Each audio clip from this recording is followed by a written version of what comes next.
Whew. What's going on, my friends? I hope you're all doing absolutely fantastic today. We're going to be talking about these two lenses right here, the nifty 50. Yes, the Sony FE f1.8 versus the Viltrox f1.8. They're obviously both f1.8 lenses, 50mm, so they're great to compare with each other. They are slightly different in price, and the performance is interesting. This is an interesting comparison, especially for photography and videography. So we're going to be going through a little bit of a photo shoot and obviously a little bit of video style as well to see what the differences are in these lenses, who it is pretty much for, and if it's worth it. All right, let's get into it. So the nifty 50, focal length that a lot of people love, and I'm going to be putting these two lenses up against each other. This is the Sony FE 50mm f1.8 and the Viltrox 50mm f1.8 FE. The reason why I'm comparing these two because, well, they're both f1.8s, they're both 50mm, and for Sony E-mount. And I know a lot of people own this lens right here. This is the 50 FE 1.8, so full frame. Don't get this confused with the 50mm OSS lens. Now, I know a lot of people have this, but this is an APS-C lens. It covers your APS-C sensor, and it's not a full frame lens. This one covers your full frame sensor and does not have OSS, but neither does this one. So these two are very comparable. They're slightly different price ranges. This one's $248 and this one is $379 US. So it's a little bit more expensive. It's definitely a lot heavier.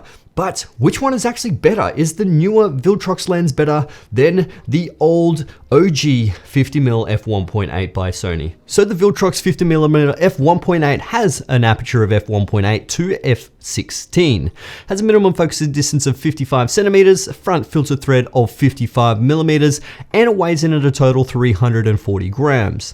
Whereas the Sony is a 50mm f1.8 to f22, has a minimum focusing distance of 45 centimeters and a front filter thread of 49mm, and weighs only 186 grams. Now this review is actually a lot closer than I was expecting. When I tested this in terms of photography, you know, it's splitting hairs. It really is splitting hairs. But when it comes to video, that's when these two are a little bit different. But when it comes to autofocus performance, they are pretty much the same.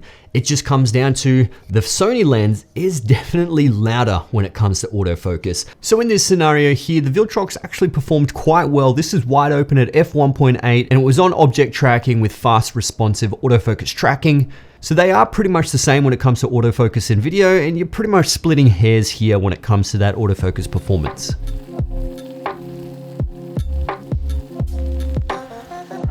And you can actually see there is a little bit of focus breathing on the Sony lens. So if this is important to you, then the Viltrox lens is going to be better with that focus breathing.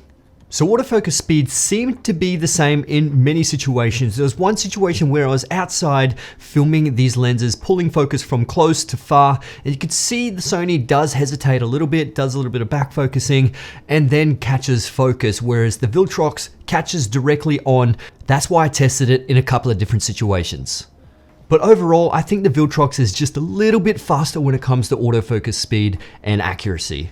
So when it came to that photo shoot, yeah, I really didn't like the performance of the Viltrox lens. Like, there was a problem with that focusing and I was getting a little bit frustrated when it came to that. And you don't want to be frustrated when it's on a shoot, and you don't want to have lacking autofocus performance, because that could be a make or break when it comes to getting that perfect shot at the right time. We were a little bit pressed for time because the storm was rolling in at outside. So we actually had to move inside because this lens was just, it was not working how I wanted it to work and how it should work. The autofocus performance just was not great with a real life moving subject, whereas the Sony lens just caught on every single time. Sure, it's clunky, it's loud when it comes to photography, but autofocus is reliable, and that's what you really want at the end of the day. When you put this into the image chart, you can definitely see that in the center, they are both very sharp. You go out to the corners, it's a little bit soft, wide open at f1.8, but then you stop down to, you know, f2.2, f2.8, f4, f5.6, and it actually is quite decent performance from both of these lenses. You do notice a little bit of chromatic aberration when it comes to the Viltrox lens. It does show a little bit when you are wide open, especially outside on the edges. Now, when it comes to the image performance of these, the main difference is actually that distortion. You can actually see a little bit of pin cushioning on the Viltrox lens as opposed to your Sony lens. Sony lens is pretty much low distortion, if not any at all, but you will have to correct that if you are a photographer and you're doing some sort of landscape sort of stuff. The Viltrox has that pin cushioning and you need to correct for that. Now, in terms of ghosting, flaring, and vignetting, they're both pretty much the same. The Viltrox does have a little bit more vignette around the corners, wide open, but you do stop down. It obviously does get a lot better, but it really depends on if that's the desired look you're going for, but you can actually change that in post-production anyway. Now, they are both f1.8, but the minimum focusing distance of the 50mm Sony is 45 centimeters, so you can get a little bit closer to your subject, which potentially will give you more background blur. But the big thing about the Viltrox lens, it has a slightly wider field of view. It's not exactly the same as the Sony lens. You can see the difference between when you go side by side on these images, that the Viltrox lens is slightly wider. And the big thing is your minimum focusing distance is 55 centimeters, so it's 10 centimeters difference, which is, this much. But if you are shooting some macro stuff, you probably wouldn't choose any of these lenses, but 45 millimeters for the Sony is a pretty decent performance when it comes to the Viltrox. 55 millimeters does seem just a little bit too far away. So overall, is this worth $130 US more than the Sony lens? It really depends. When it comes down to photography, I'd say no. They're pretty much of a muchness. If anything, pick up the Sony if you are a photographer and photographer only. When it comes to video, that autofocus performance is great for both of them, but the sound on the 50mm Sony lens is it's too much. It really is really annoying. It's clunky, and I just absolutely hate the sound of this thing. So if you are a video shooter and you're picking up the 1.8 in Sony, I absolutely recommend don't do it.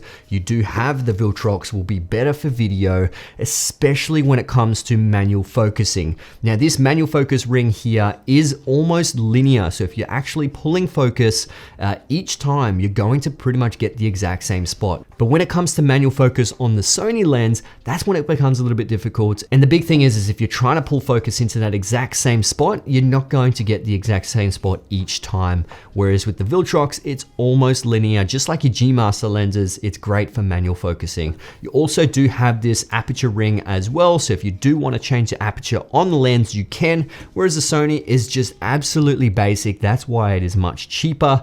But when it comes down to that image quality and performance, they are pretty much the same here. So when it actually comes down to overall, is this thing worth it? If you don't have the 50mm lens, definitely don't buy the Viltrox lens. But if you are choosing between these two and you are a hybrid shooter, I would still probably edge the Viltrox lens. But still, there is nothing wrong with getting this lens if you can deal with that autofocus noise. If you're actually recording a lot of on-camera audio, you probably won't like this lens. The Viltrox lens will probably be the one for you. But anyway, guys, I hope you enjoyed this video. If you did, give it a thumbs up. That would be absolutely amazing. Subscribe to my YouTube channel if you already haven't, and stay tuned for more lens reviews on this channel. And yeah, other than that, link will be in the description below if you do want to check these ones out.